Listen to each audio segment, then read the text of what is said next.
Des viols cachés par les autorités anglaises. Entre 1997 et 2013, à Rotherham, plus d'1 millier de fillettes ont été abusées sexuellement par un réseau d'immigrés pakistanais. Une affaire étouffée pour éviter la stigmatisation.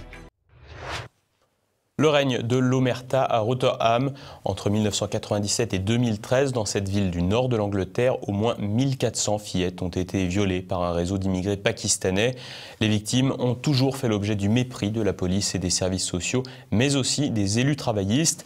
Un mépris organisé pour ne pas stigmatiser la communauté musulmane. Pierre Bergeron. Si tu parles, je violerai ta mère devant toi. Pendant des années, plusieurs centaines de fillettes de Rotherham en Angleterre, en majorité blanches, ont été victimes de ce chantage. Les psychiatres appellent ça le grooming, un processus en 6 étapes dont les prédateurs sexuels se servent contre les enfants.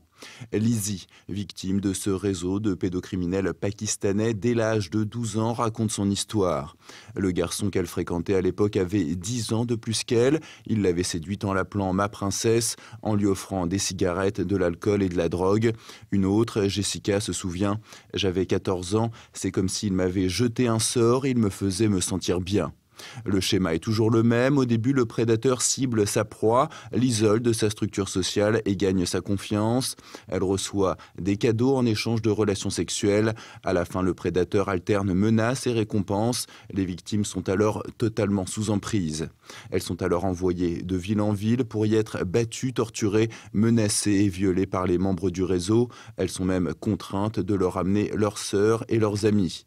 En 2014, le professeur Alexis Jay publie un rapport accablant. Elle révèle alors que la police et les services sociaux et le conseil municipal de Rotherham étaient au courant des agissements du réseau. Ayant vu sa fille se faire violer sur un terrain de sport, la mère de Lizzie avait été portée plainte. Un policier lui avait répondu, je cite, « Ce sont des choses qui arrivent ». L'assistante sociale de la fillette, elle avait même traité de prostituée quand elle lui avait avoué échanger des relations sexuelles contre des cadeaux. Parmi les habitants de la ville, beaucoup pensent même que les criminels étaient liés à des politiciens locaux, en particulier des travaillistes, la gauche anglaise. Quelques années auparavant, en 2002, une chercheuse avait réuni les noms des agresseurs, leurs méthodes, les lieux et les descriptions des délits. Les policiers avertis l'ont alors menacé de divulguer son adresse aux criminels. Elle avait mené son travail en collaboration avec Risky Business, un projet social de conseil aux victimes d'exploitation sexuelle, dont les bureaux avaient d'ailleurs été cambriolés. En 2010, sa directrice, Jane Senior, avait convaincu un policier de lancer des investigations, mais son opération n'avait conduit qu'à l'emprisonnement de 5 criminels. Le journaliste du Times, Andrew Norfolk, avait également repris l'affaire en 2011.